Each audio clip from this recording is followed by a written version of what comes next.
Welcome to my channel, and today we're going to study a case called NeuBank Stadium Naming Rights. Now this case has recently been asked in an MBB Middle East interview. What I've done is I have expanded and developed the case for your learning purposes. Now this case covers a vast variety of topics, as you can see here on the slide. It covers market analysis, growth, competitive response, profitability analysis. It has 4 exhibits, it has a lot of math, and the most important thing, it has a significant focus on structuring. So if you want to improve your overall casing skills end to end, this is one of the cases that you need to practice. This is an essential case that you need to study. Now, the case prompt is as follows. Our client is NeuBank, a neobank in the US. Now, a sports stadium in Ohio is offering stadium naming rights to NeuBank for a competitive bid, of course. Now, NeuBank has come to us asking for help. They want to understand if this is a good deal. Should they go for it? If yes, then what's the bid amount that they should bid? And finally, they want some ideas on how to make this a sweeter deal for both parties. Now, as I said earlier, this is a real interview case, but I have expanded it to suit the purpose of learning and development. Don't try to solve this case like you would a regular interview practice case. Try to solve this case from a learning standpoint. This case will take approximately 60 minutes or more for you to solve. That's almost 2 or 3 times the average case interview length. So feel free to go through it slowly, read the instructions. There's a lot of learning notes in this case. Go through them, try and absorb what are the things that are going right, that are going wrong. If you have any questions, you can drop me a message on PrepLounge, you can drop me a message on agrimgupta@gmail.com. And if you need help with this case, if you need help with your case preparation in general, drop me a message, happy to give you coaching. So with that, let's go ahead into the first section of the case. So once we get the case prompt, you need to recap the case prompt, and right after recapping the case prompt, you need to start asking clarifying questions. Now the clarifying questions serve the purpose of giving you more context about the case. In this case, the information we have so far is very minimal. What do we know? We know that NeuBank is a bank in the US. We don't know whether it's a regional bank. We don't know what kind of bank, what's the bank's USB. We don't know a lot of details. Some of those details would be essential for us to take a call on stadium naming rights. Some of them will give us a view on what are the financials of the bank, how good the bank is. So the clarifying questions section is going to be your make or break section. How well you ask clarifying questions would determine how easily you can solve the case. So with that approach in mind, one of the things that candidates often get stuck on is they're not able to engineer enough clarifying questions. They ask about 2 or 3 maximum, 2 on average probably. That's what I've seen with candidates who come to me. And the first thing I tell them is you need to ask more clarifying questions. You need to know more about the case, more about the context of the case. And the best way to do that is, or rather the easier way to do that is to have a baseline framework for asking clarifying questions. What I suggest is a good framework, and of course, as you practice, you'll come up with your own, is to rely on 4 Ps and 3 Cs. What this does, it provides you a good initial point for clarifying questions, and we'll see that in a moment.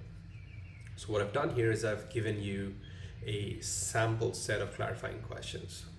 Now, of course, you can pause the video here. You can go back to your notes first and write down your own clarifying questions, and then come back to this slide as well. So the first 4 clarifying questions are based on the first 4P framework, which is a problem, product, players, and profit formula. You can ask, what are NeuBank's objectives in this opportunity? What are the stadium specifics? I mean, imagine if the stadium in Ohio is seating just 5,000 people. Now that's not a big stadium. So even if NeuBank were to think about creating a marketing splash with this, it may not have the right impact if it was a small stadium.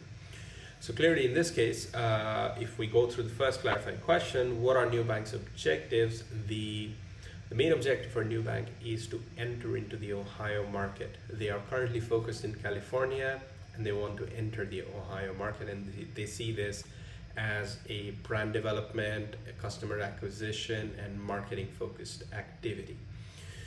The stadium is significantly large. It's about 30,000 seats, and they have a lot of English football happening in the stadium.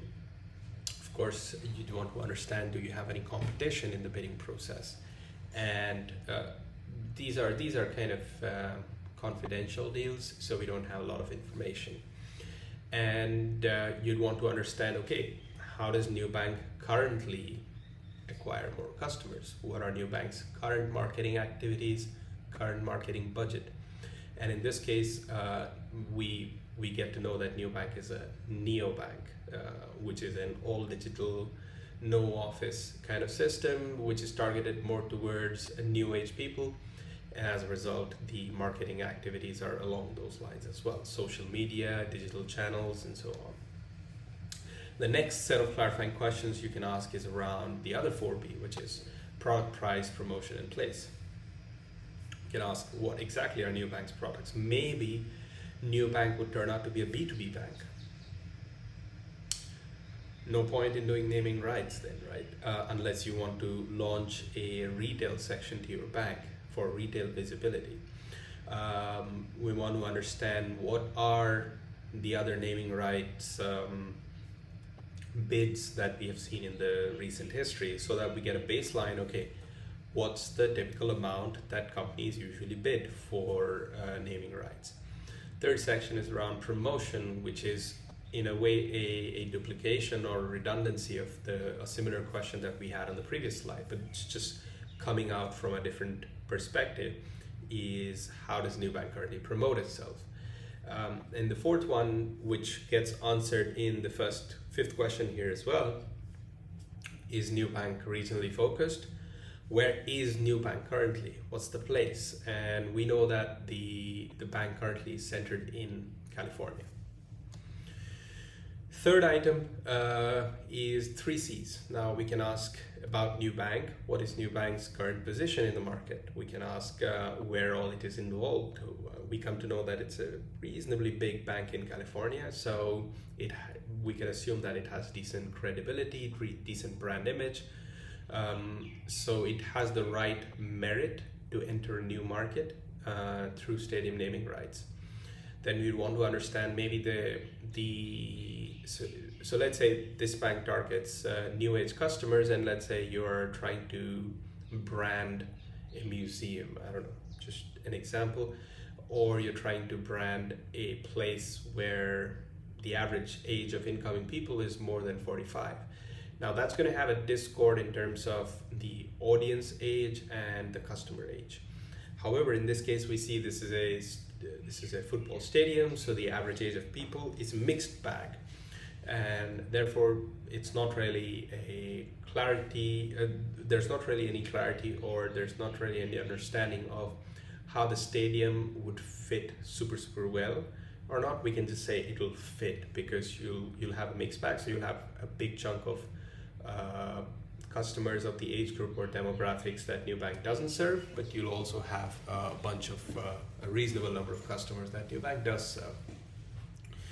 The third item is competition. So we want to understand what do NeuBank's competitors do currently? Do they do stadium naming rights? And we can see that NeuBank is the first to do naming rights. So clarifying questions are going to be your make or break, right? And you need to understand a few things in asking clarifying questions, and this is the learning note that I was talking about earlier. We have a learning note on each section. So the most important thing is you want to understand the key learning objectives, the key objectives of the case of the client. You want to understand why NeuBank is trying to do what it's trying to do. Because every decision, every recommendation that you make in the case needs to be driven towards solving the client's problem. If the client wants to enter the new market with the stadium naming rights, you need to always think about how every single piece of information in the case is going to be driven towards solving that piece of information. You need to get the right context of the client, therefore you need to have the right contextual understanding. Plus, it's better to root yourself in frameworks, but at the same time you need to make them bespoke. So if you go back to the questions, the clarifying questions, you'll see that even though I've used 4P and 3Cs, I have tailored the questions, I've hyper customized the questions to the context of the case, the context of the client. Take a minute to go through these learnings, try and compare your own clarifying questions to the ones that I have shown in this section, and try and see what all can you improve upon based on this learning note. Here is a summary of the additional information that we acquired as part of all the clarifying questions. Now, when you are giving this case as a practice case to, let's say, your colleague or your case partner, whoever you're practicing with, you can use this page simply as a reference point to give all that information to your case partner when needed. Moving on to the second section. After clarifying questions, the next most important thing is the case framework. Now, some may say, and most candidates really think, case framework is the most important thing. Probably not. Clarifying questions is definitely the most important thing. You can make or break the case in clarifying questions. When it comes to case framework, we need to understand that what is the framework really going to do. In this case, the framework is going to answer the first question of the client. Is this a good deal? Should they go for the stadium naming rights deal? And in order to do that, we need to devise a framework which answers the question in a very holistic way. We need to look at, this doesn't need to be just a financial benefits assessment. This is a business decision that involves marketing, strategy, operations, legal hurdles, the lot, right? So we're going to have a very top-down driven strategy. We're going to come up with top-level pillars of areas that need analysis. We're going to have high-level hypotheses for those pillars. Then we're going to have sub-hypotheses for under each of those pillars. Then we look at the key information required from those to prove or disprove those hypotheses, and then we do the analysis. Let's go ahead with the first step. Like, as I told you, this is a composite business decision. We need to look at all the parameters associated with the business decision from a holistic perspective. And one of the most simple and holistic frameworks around this is the financial, strategic, operational, and legal regulatory framework. You want to look at the financial feasibility, you want to look at the strategic alignment, you want to look at the operational feasibility, and you want to see whether legally or regulation-wise there's any hurdles or not. This is how the framework would look once you chart it out. And notice that the first thing at the top is a question, because that is the key problem that the client has asked us. A lot of people miss out on writing the key question. They always think of the framework as things they want to look at. I want to look at this data. I want to understand this data. They don't understand really what is that piece of information going to drive them towards. For example, in this case, we already know should NeuBank acquire stadium naming rights. We know from a financial perspective, what is the key question you need to ask? Will this initiative be financially beneficial for NeuBank? From a strategic perspective, you need to ask, does this initiative align strategically with NeuBank's other objectives? From the operational part, we need to understand, is this initiative operationally feasible for NeuBank to execute? Now, each of these questions becomes the high level question for each pillar. If you answer yes or no to each of these, you can get a yes or no to the main case question. Now that's a very crucial thing to understand. Instead of looking at information, instead of trying to acquire information first, you need to give a hypothesis, you need to give a theory, and that is the right way to make a framework. Moving on, the next thing that you need to do is hypotheses, right? So within each pillar, you need to understand what are the other questions you can ask, which can give you micro yeses and nos. For example, from the financial perspective, of course, will the financial returns from the investment meet NeuBank's expectations? You can also understand, will the naming rights bid create any financial distress? Maybe NeuBank doesn't have enough funds available or would have difficulty in acquiring funds to make the bid. In that case, financially, this may not be a very feasible venture. From a strategic perspective, we can think about whether or not the naming rights would foster the right perception of NeuBank. From an operational perspective, we can think about, does NeuBank have the operational expertise and capabilities to run this operation? From a legal perspective, we can think about, is NeuBank really allowed to name the stadium by themselves? Is there any regulatory hurdle? Can a bank name a stadium after themselves? Stuff like that, right? These are hypotheses. Now notice that these hypotheses are, of course, there are many of them, and that's also because I have had more time than 2 minutes to think about these. And you're not expected to come up with 20 different hypotheses. You can come up with 2 or 3 under each pillar in your 2 minutes of head down time. Just write down the keywords that you want to discuss with the interviewer and then convert them into the right sentence. The thing that's most important is the underlined words that I have here. They create the hypothesis, they create the theory in the framework, and they ask the question that effectively contributes to a yes or no for the main case framework.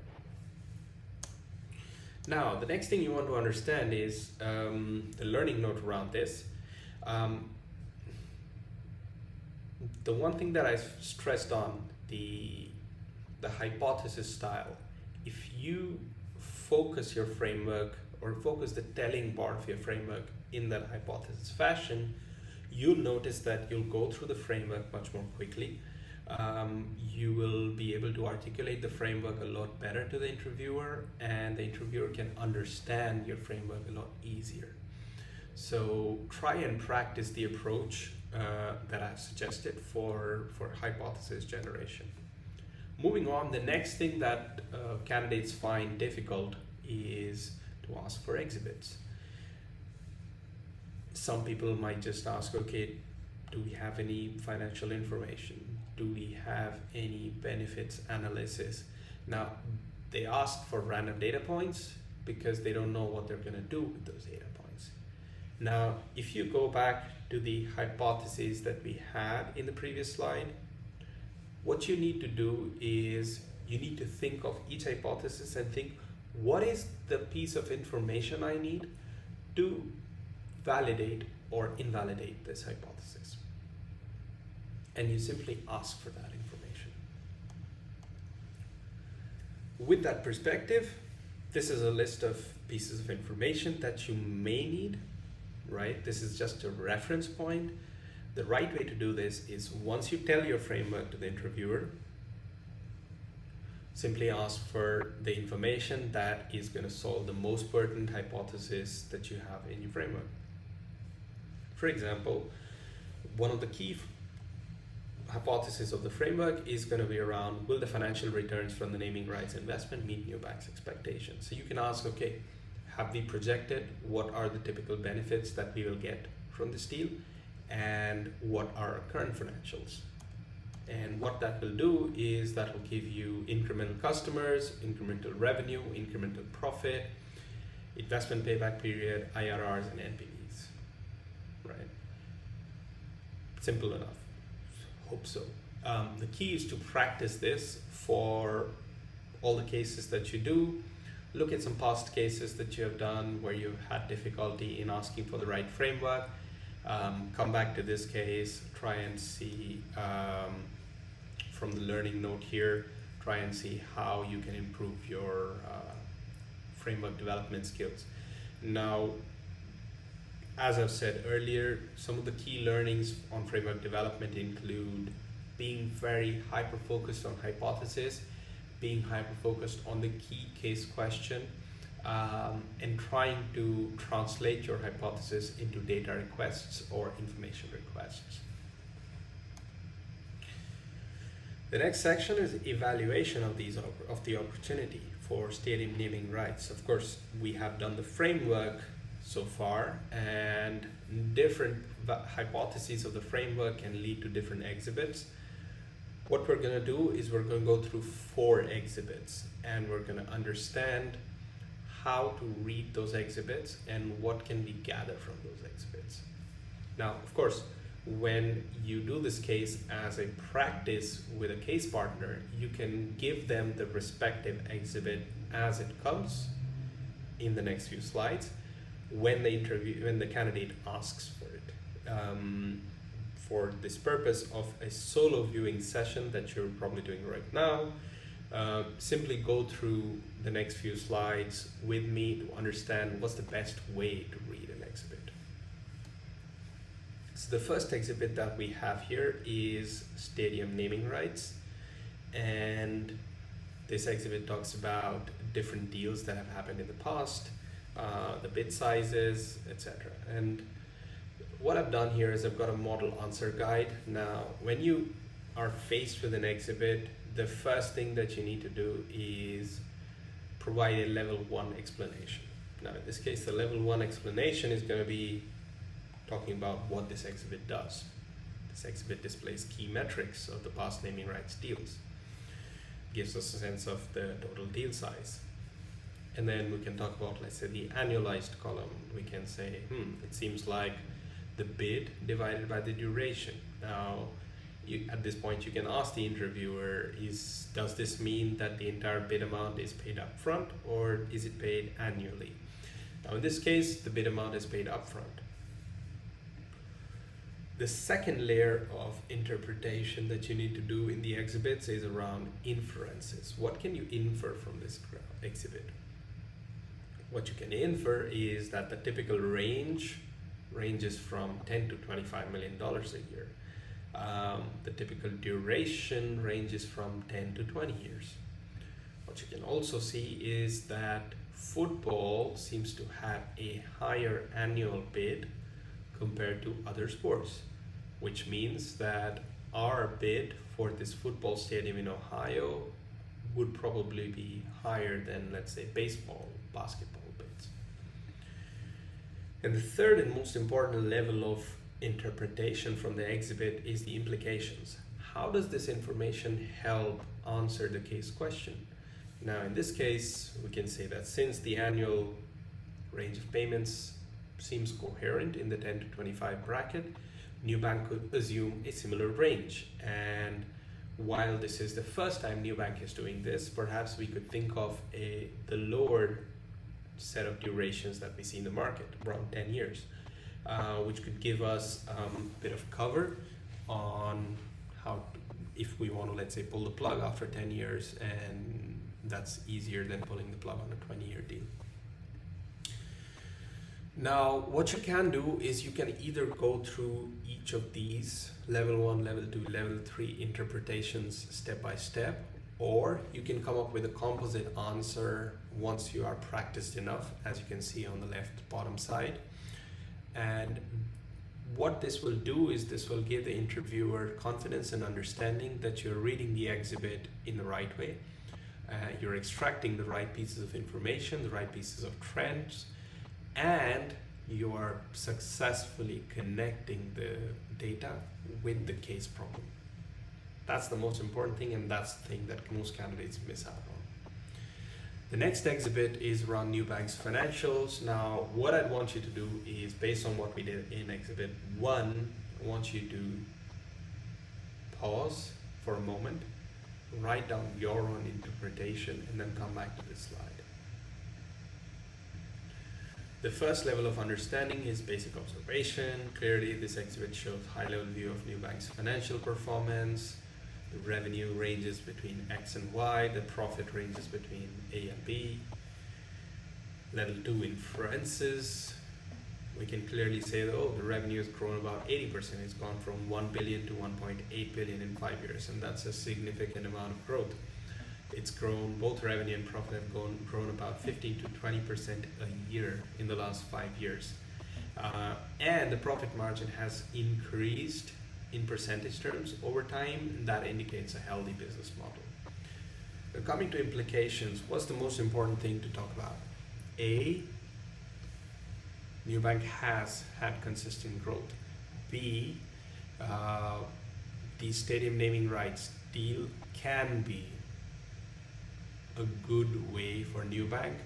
A stadium naming rights deal can be sustained by NeuBank, right? And that gives us the entire interpretation for this exhibit, because if the stadium naming rights were, if NeuBank's net profit, let's say, wasn't big enough to cover stadium naming rights, this would not have gone forward, right? Even though NeuBank was growing. The third exhibit is around NeuBank's brand. Now, you can talk about the brand image, you can talk about brand awareness, and what we have here is certain research data that NeuBank's marketing team has developed based on their study of what kind of impact the deal could have on NeuBank's credibility. Now, model answer guide, of course, indicates that, okay, this exhibit talks about the brand awareness and brand reputation before and after the stadium naming rights in both California and Ohio. The second level talks about that, yes, California's brand image increases by, California has the brand image of 40% and Ohio has 5%, which is aligned with the fact that NeuBank's primary market is California. Third thing we want to understand is that NeuBank's current brand reputation in California is pretty high. It's about 8.1, which is decent. And both the metrics are expected to see an uptick after the stadium naming rights, both in Ohio and in California. The third level is the implications. So the implication is very clear that the naming rights deal will create a step increase in Ohio for NeuBank.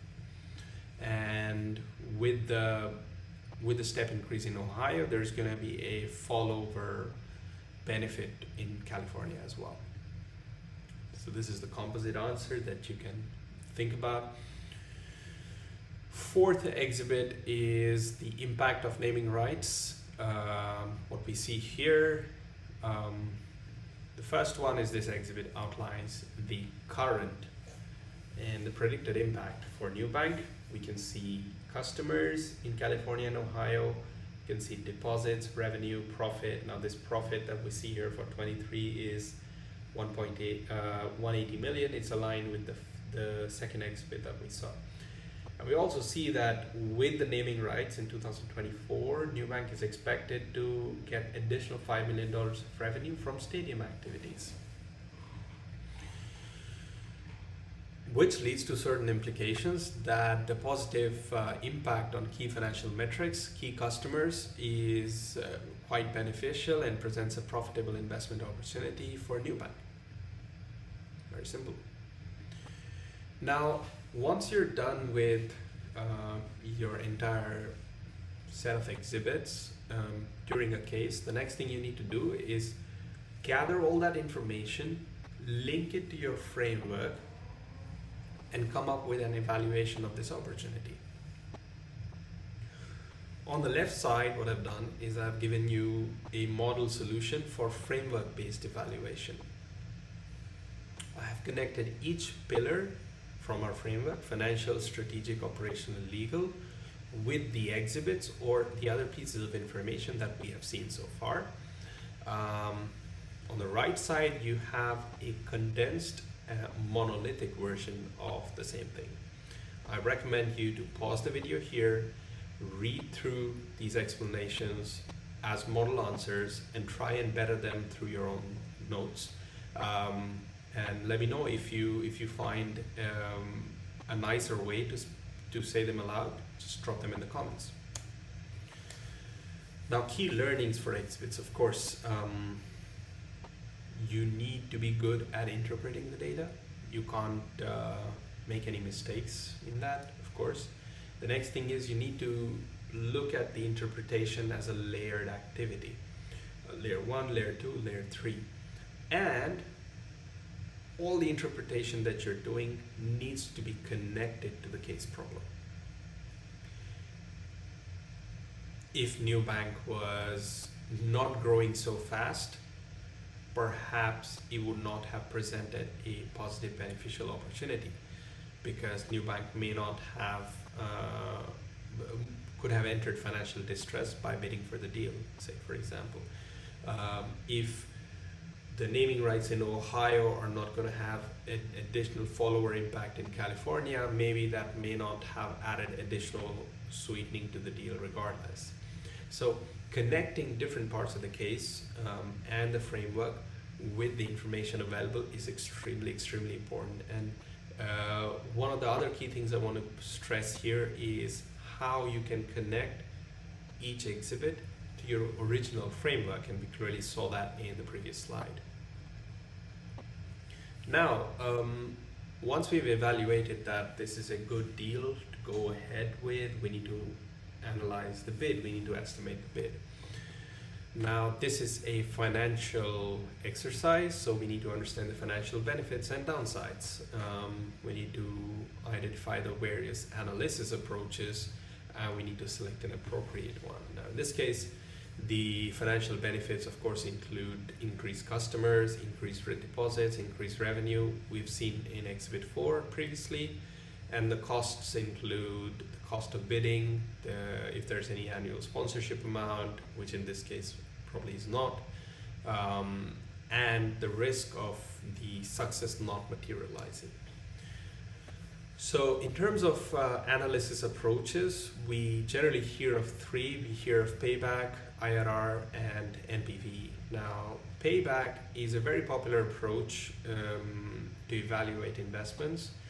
But typically these investments should range between 3 to 5 years for payback period to be, I would say, relevant, because for longer deals such as this one, which is like 20 years, the time value of money effect becomes significantly pronounced, while the payback period method doesn't take into consideration the time value of money effect. The IRR method, however, does take care of the time value of money method effect, but it is mathematically very complex to do in a case interview setting. So more often than not, we end up preferring NPV. Now, NPV method still is computationally quite complex unless you pick the indefinite time frame formula for NPV, which makes it quite simple. Now, in this case, we could say that, look, it's 20 years. If you run an NPV for 20 years versus infinity, the difference turns out to be about anywhere between 10 and 20%, which is not a lot. You can consider that as computational error for the purpose of the case interview. So let's go to the analysis using the NPV method. On the left side, you have the different ingredients you need to calculate the bid using NPV. On the right side, you have the entire recipe. What do you need for an NPV analysis? You need the cash flow, you need the discount rate, and you need the growth rate. And at the same time, you also need the initial investment. These are the four things. So in terms of cash flow, we need the net cash flow. Net cash flow is cash inflow minus cash outflow. In this case, we don't have any annual cash outflow because we're going to pay all the sponsorship amount upfront as the initial investment I. What we have on an annual basis is going to be the cash inflow. And as we've seen in Exhibit 4, the benefit that we're going to have to the bottom line from stadium naming rights is going to be $25 million a year, 20 million from core banking operations and 5 million from stadium business. Could be selling merchandise, could be ticket sales. Now comes the most important thing, discount rate. Now discount rate is a separate topic of study within itself. This is probably not the right place and time to discuss discount rates concepts as it is. I'd urge you to look at websites such as Investopedia to understand what discount rate really means and how we could say that a typical discount rate for such a bank today in the US could be about 10 to 20%. The next thing we need to look at is the growth rate. Now, the growth rate and discount rate work in opposite directions. While discount rate tries to diminish the value of a cash flow out in the future, growth rate tries to increase that cash flow itself and hence undiminish the value of that cash flow.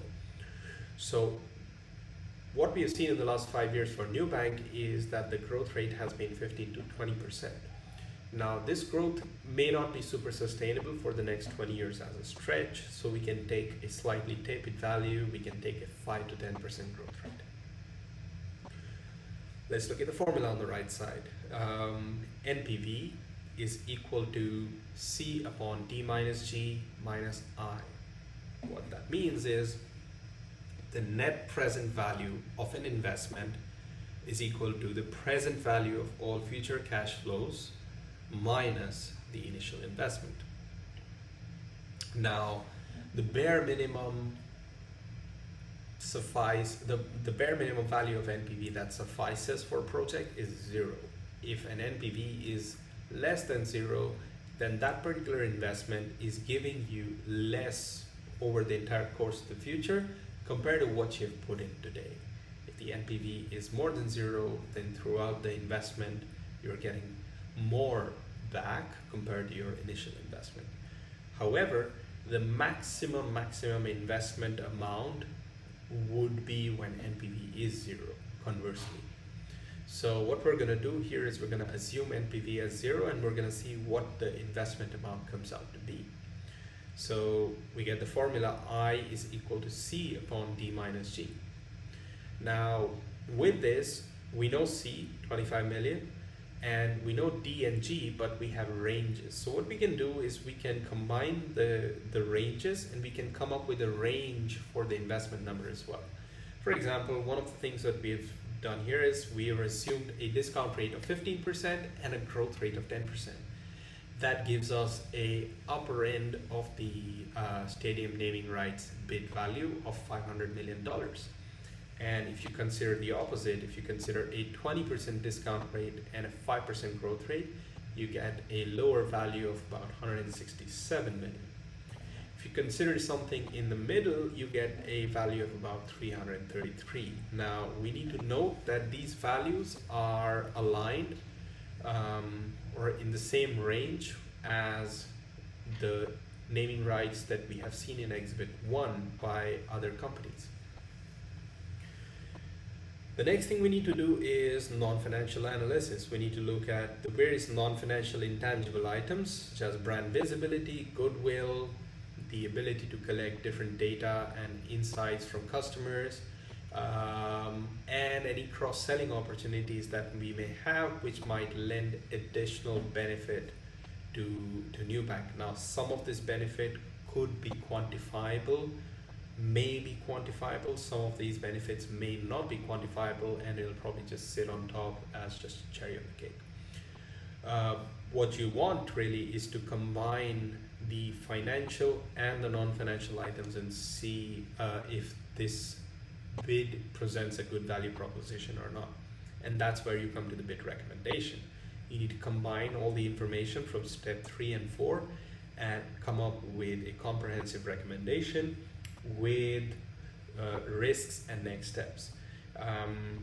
What I want you to do is pause here for a moment, go through this recommendation and try and understand what you can do better and how you can improve your own recommendation style. Key learnings from this section, of course, quantitative knowledge and quantitative skills are extremely important. At the same time, you also want to retain a strategic approach. You want to not focus too much on financials and NPV all the time. You also want to look at the non-financial and strategic benefits. And you want to make the right and logical assumptions when you're doing your math. Then finally, the most important thing also is to be able to articulate all your math and analysis and present it as a viable recommendation. What I want you to do then, again, is pause here for a moment, think about what you've done by yourself in the section and see where you can improve. If you have any questions, drop them in the comments, or feel free to message me. Happy to help you out. Section 5 is going to be about brainstorming for a win-win deal. This kind of a section typically comes in cases when the interviewer wants to ask, okay, how can I make this deal better? And there could be various ways. Now, of course, what I've done here is I've presented about 8 of them, pretty much like a laundry list. What I want you to do as an exercise is take these ideas and put them in a structured framework. Whenever you're doing brainstorming, you always need to talk about the brainstorming ideas in a structured framework manner, just like you would in a regular framework. So I want you to pause the video here, read through these brainstorming ideas and try and put them in buckets. Let me know in the comments what kind of buckets you made for brainstorming ideas, and then we can discuss if we need to make them better. Section 6 is about wrapping up. This is an important section, especially if you probably messed up some other parts of the case. Now, this is your opportunity to grab the stage, grab the mic, and leave a lasting impression on the interviewer. What you need to do is you need to recap the case, you need to recap the analysis, you need to provide the recommendation that you have come up with as well, and you need to give some risks and next steps to take it forward. That becomes a complete executive summary for the client in the case. I'd like you to pause the video here, go through this model response and see how you can improve it, how you can take it forward. A learning note on the wrapping up bit, of course, is I want you to summarize the situation, I want you to present your conclusion properly, and most importantly, keep linking back to the framework and keep linking back to the case problem. When you do that, the interviewer knows that you're really into the case, you're really into the problem, and that is always going to give you extra marks, extra brownie points. Finally, what I've done here is I've added some bonus questions for you. There are about 12 questions in the coming 3 slides, and I'm not going to go through them in detail. I simply want you to pause the video, look at the questions, and then try and come up with your own answer. Now, these questions will help you ponder over the case problem a little bit better. These questions will also help you understand the case or the business context a little bit better. And the next set of questions is on this page. Feel free to pause the video at any moment. And the third set of questions are on this page. Now, these are just 12 random questions that I came up with. You can come up with your own additional questions as well, simply to think about the business problem in the case and improve your thinking process around that business problem. With that, we have come to an end for the NeuBank case. If you have been with me up till this point so far, thank you so much for solving the case with me. I hope this case has been helpful for you. Should you need any coaching assistance, feel free to drop me a note and I'll be happy to oblige.